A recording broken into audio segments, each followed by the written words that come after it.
Welcome to Circus Media here in St Paul's, Bristol's leading circus performance venue. I'm Gina Dyer and I'm here to meet Acrojou, which is made up of Jeni, Barnard and Barney White. They're here doing their latest performance, which is called Wake. But you'll never see promises you'll only make. Drink up with me now, forget all about the pressure of days. Do what I say and I'll make you okay.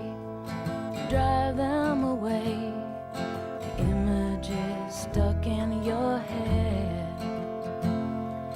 People you've been before that you don't want around anymore. They push and shove and won't bend to your will.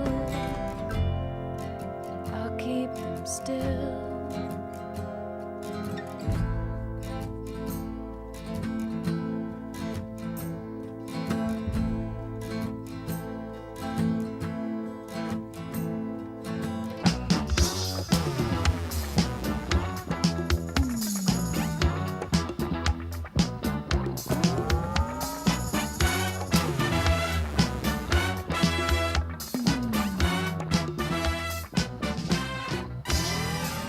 Can you describe the act a little bit for us? What can we expect to see in the show?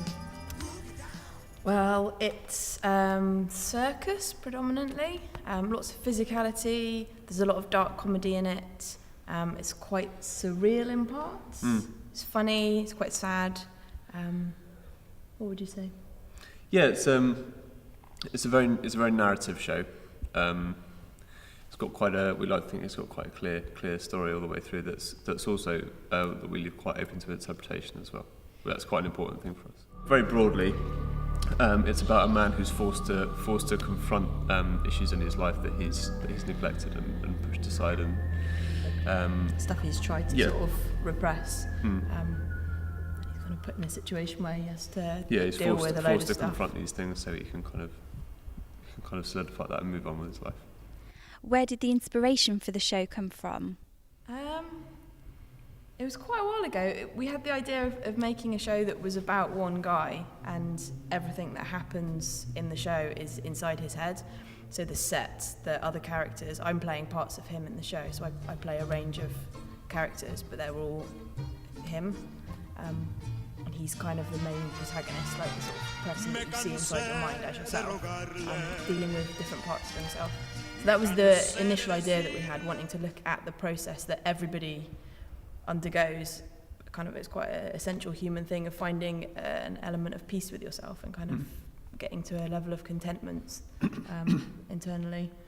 That was the initial idea, and then we spent ages trying to work out how to do it, because we did the first research period we did was in 2009, which was Arts Council funded and Swale County Council funded, and we made a show that looked very pretty and people liked it and the audience responded very well, but nobody got what it was about. Everybody came out of it going, oh wow, it was about dreams and it was surreal and it was about a relationship that was breaking down, and we were like, no. Back to the drawing board. So we then took the quite big decision to go back into research, which for a small company is a big deal. I mean, it was another 2 months probably doing funding applications, completely unpaid, full time, and then another couple of months setting up the research period, and then the time doing the research period. So basically, it added a whole year into the process, and it was something that some people thought was a bit of a controversial decision, maybe. A few people were like, oh, you should have just gone ahead and made it straight away, and you're sort of spending too much time researching it. But we thought it was really important to actually find a way to portray clearly what the show was about, otherwise it seemed a bit meaningless to make it. And especially being a male-female duo, it's very difficult for people to see when they first see you on stage as male-female duo. Something clicks in their head and they automatically link that as a romantic relationship. Yeah. So it's very difficult to move away from that, and even more so to kind of solidify that down into them both being the same person. So that's so what we did a lot really of wanted research to. into how to how to do that. How clearly. to convey that clearly. So you're both involved with researching and creating the act, but who else was involved in producing it? Well, we've had a lot of people on board over the kind of year or so that it's taken us to make this show. We're mentored at the moment by a company called Company of Said, who are made up of John Paul Zaccarini and Flick Ferdinando. And initially, when we did our first research period, John Paul came on board as kind of director and facilitator, and helps us create some really, really amazing images and kind of get the kind of physicality of what we wanted to do, but we didn't quite get to how to convey our point of the show. So then in the next research period, we worked with the other half of the company, Flick Ferdinando, who helped us really bring it down to earth and really kind of invest in the character and the narrative. And she then went on to come on board as director of the project. So she's kind of co-devised elements of the show as well.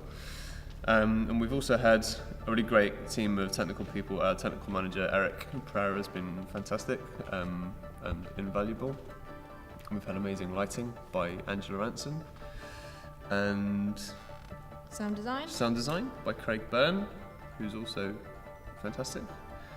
And we've just been supported by so many great venues as well, which is really important. That's a really important bit of it. As a young company, finding venues that will invest in you and give you space. Because it's taking a risk. It's our first full-length show. We've made outdoor shows and short pieces before, but it's our first indoor touring venue-based show.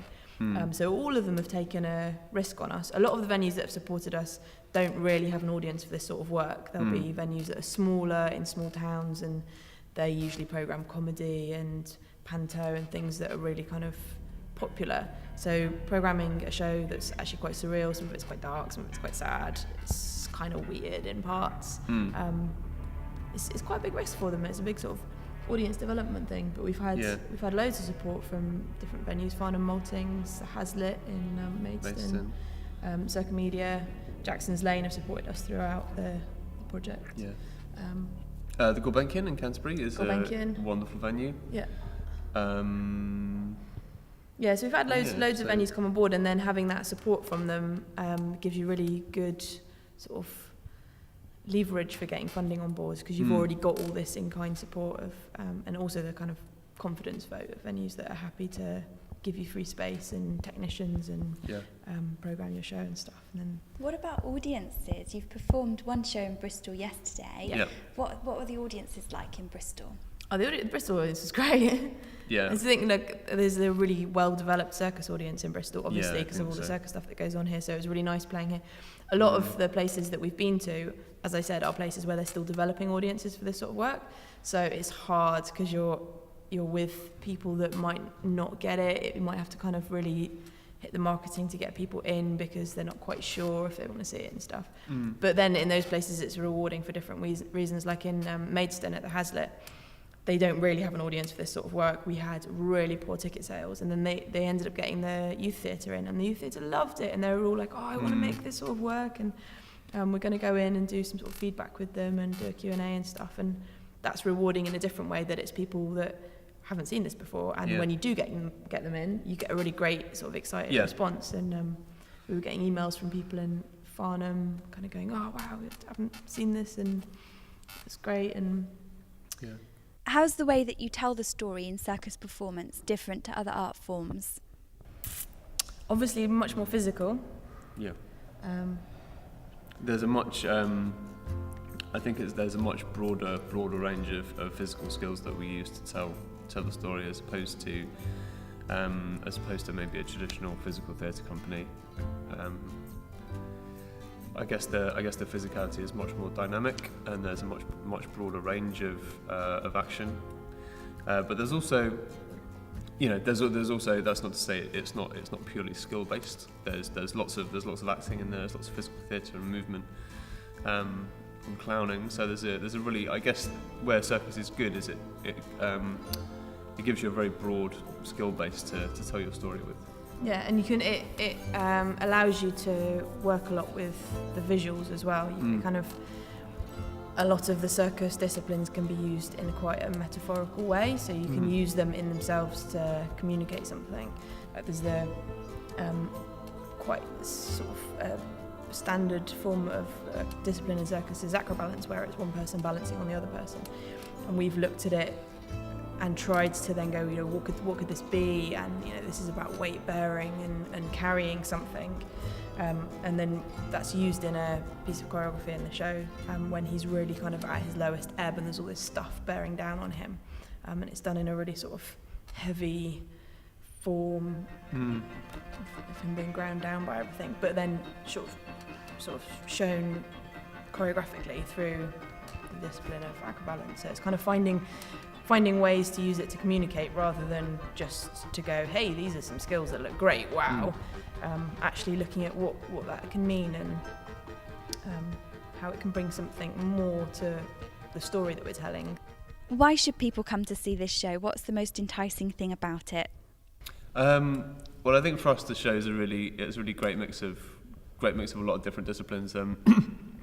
Like, as well as there being quite a strong narrative journey and an atmosphere, there's lots of comedy in there. It's a very funny show, and then that's kind of balanced with moments of poignancy, and then you've got the more physical acrobatic side of it. So it really fluctuates. There's a real it's got quite a hodgepodge of stuff in it. Yeah, there's something a real for broad range everyone. in there. Yeah, for sure. I think so. Stay up all night with the things you could do. Won't, but you might. The potential you'll be, but you'll never see. The promises